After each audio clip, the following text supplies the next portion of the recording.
Nagpaalala ang Department of Health at Food and Drug Administration sa publiko kaugnay sa mga nauusong glutathione products. Sa ngayon, hindi pa inaaprubahan ng FDA ang paggamit sa glutathione bilang pampaputi. Aminado ang FDA na laganap ang pag-aalok ng glutathione products sa mga aesthetic clinics bilang pampaputi dahil isa itong antioxidant at may side effect na nakakapagpaputi ng balat. Pero paalala ng Philippine Medical Association, dapat maging maingat lalo kung isinasabay ang glutathione sa ibang gamot na iniinom o ini-inject sa katawan. Pagkamatay ng isang babae, ilang oras matapos umano siyang magpaturok ng glutathione at sumailalim sa stem cell therapy. Iniimbestigahan na ng DOH ang insidente. Isa ka ba sa mga fan, no, at umiinom ng glutathione capsule at nagpapagluta drip? Dahil usong-uso po sa Pilipinas ngayon yung mga ganitong procedure para po sa madali ang pagputi. Isa po ako sa mga naging fan yan. Pero awa ng Diyos, hindi naman po ako nabiktima ng mga ganitong klase ng mga sakit, ano? Kasi marami po kasing nagkalat ngayon sa TikTok na marami talagang bumibili ng mga produkto po sa TikTok. Hindi ko naman po sa nila lahat kasi number one, bago po tayo mag-take ng any vitamins at supplements na sinasabing magbibigay ng madali ang pagputi, kailangan meron tayong tinatawag na background check. Alamin po natin kung legit ba to dahil marami pong mga kabataan ang nagbigay ng kanilang mga testimonies, 15 years old and above, na nagtitake po ng glutathione at nagpapagluta drip na tinamaan yung kanilang mga atay. Meron pong mga nagsabing mga profesional at mga nakaranas na ngayon ay dinadialysis. So, panoorin po natin tong video na to. Hey everyone, kumusta po kayo? Una, I want to say sorry din sa mga nag-aabang sa akin din sa trabaho, sa mga pending jobs. Sorry, hindi ako nakapag-update. Akala ko po ay gagaling din ako kaagad. This video is for awareness para sa mga gustong magpaganda, na gustong mag-improve yung sarili nila. Nagkaroon ako ng infection sa aking gluta drip session. Fault ko kasi una pa lang. Nagkaroon, isa siya sa mga nag-try or parang nag-try po siya ng tinatawag na gluta drip session. Ang gluta drip kasi, yun po ay direkta na ipapasok dun sa ugat yung gamot para talaga sa mabilisan na pagputi. Pero meron siyang mga nakita na parang fault din nung sinasabi niya dito sa video na to na may naganap na hindi niya inaasahan. Ito papanoorin natin. Naramdaman ko na hindi marunong yung nurse na nag-talk sa akin. Kung mapapansin natin, medyo pikit yung kabilang mata niya, no? Yun po kasi yung epekto ng parang allergy. Doon po sa, doon po sa sinaksak sa kanyang gamot. Ito, pumutok ulit. Sabi ko, tama na, stop na. Tinuloy naman siya ng isang nurse and pumayag ako. May fault again na pumayag ako. And then, nung okay na siya, yung nurse na unang nagkabit, yung nakadugtong dun sa gamot. Hindi niya nalock ng maayos. And then, okay, inopen niya. Sumabog yung gamot. And then, hinawakan niya kinover niya nung kamay niya. So, hindi ko na rin naisip. Inakwento niya dito yung na-experience niya habang ginagawa yung procedure, habang isinasaksak sa kanya yung gamot, ano? Baka magkaroon niya ng infection or something. Tinuloy pa rin yung fault ko pa rin kasi pinatuloy ko.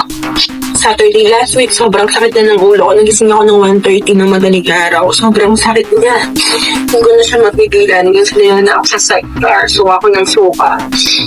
Hanggang sa umapit na ngayon, 1 week na ngayon, medyo gumawa ko ng video asking for prayers para sa past recovery ko. And awareness para sa mga gustong magpaganda, magpagluta, na i-check yung mabuti kung marunong ba yung nurse, kung ano gagawin sa inyo.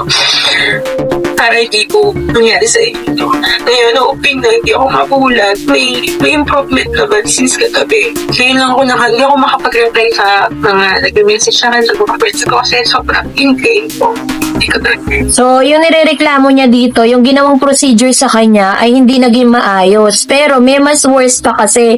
Sabi po nitong isa pang TikTokerist na to, no? Sabi po ng kanyang video, why I stopped drinking gluta capsule I bought in TikTok.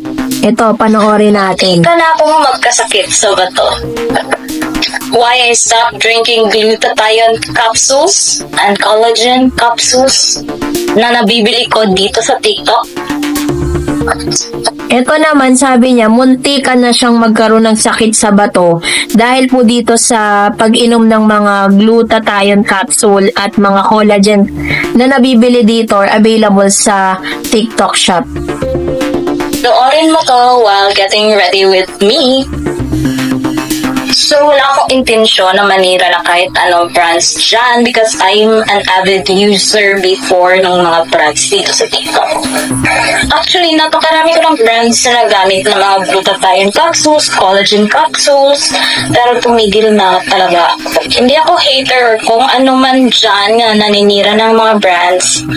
Pero nung mga nakaraang buwan kasi or weeks, may napansin ako sa sarili ko. Fan na fan kasi ako ng mga beauty products at mga skincare.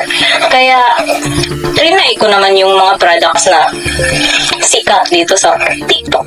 At isa ako sa mga naniniwala dun sa mga brands na yun na gaganda at blooming tayo when we use those brands or we drink those capsules.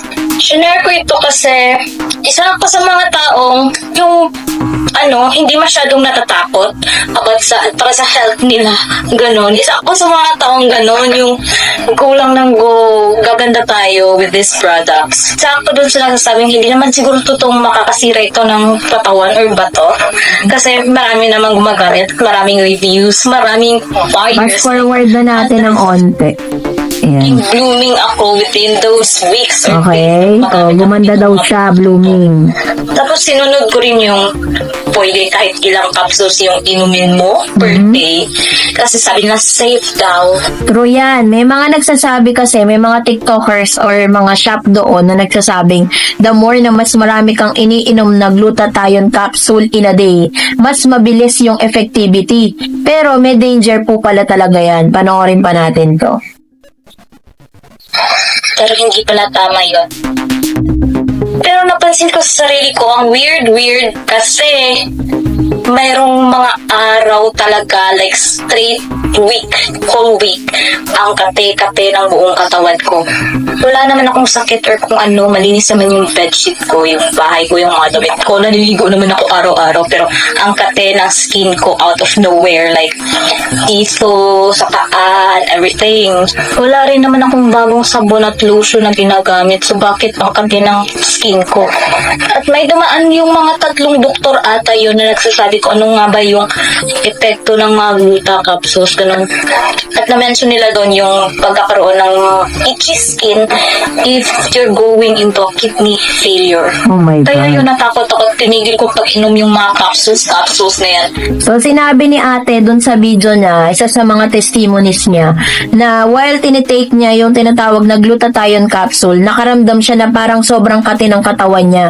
At may mga doctors na dumaan, maaaring nag-review siya or naghanap siya ng mga sagot dun sa tanong niya at nasaksihan niya na isa sa mga dahilan ng pagtitake niya nga ng glutathione. At doon tinigil niya kasi muntika na siya na madialysis dahil doon. Kaya talagang ingat-ingat. At isa naman sa mga expert ang nagsabi kung para saan ba talaga tong glutathione na to, no? Panoorin natin to.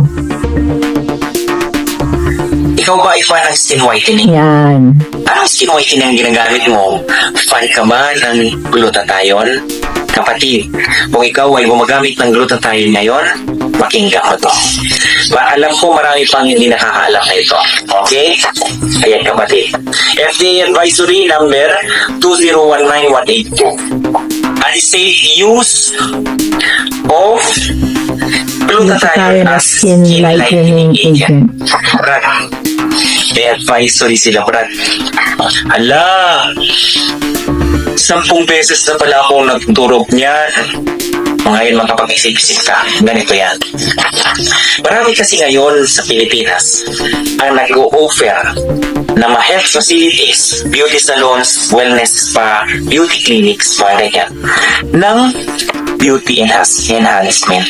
Okay? Kasama na dito yung intravenous drip ng glutathione as whitening agent. Okay? Sabi nila, including reduced glutathione, vitamin C, at ano-anong mga injection pa. Sa ngayon na napapanood mo ko ngayon, kapatid, today, okay, wala akong napapublish na clinical trials that have evaluated the use of injectable glutathione. My God! Ano ngayon, kapatid, nakapag-isip-isip ka na ba? At sabi pa dito, there are also no published guidelines for appropriate dosing and duration of treatment. O ikaw, kapatid, di ba pag 10 mo na yan, pang 5 mo na ata turok yan eh. Hanggang kailan ang course of treatment mo? Di ba? Minsan sinasamahan mo pa yan ng vitamin C. O kung ikaw, followers ko, may mga napanood ka regard, alam mo dapat yan. Ang sabi din ng FDA, ayan o. Sabi na,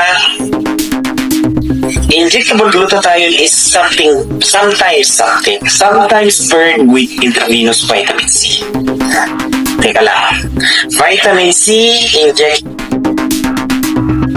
So siguro po dun po sa video na ito ni Mr. Damay TV, ayan, nagbibigay kasi siya ng mga health tips. Pinapakita niya lang dito na hindi talaga ganun ka-safe, no, yung pagpapagluta drip, kasi marami na rin namang mga expert na nagsasabi niyan.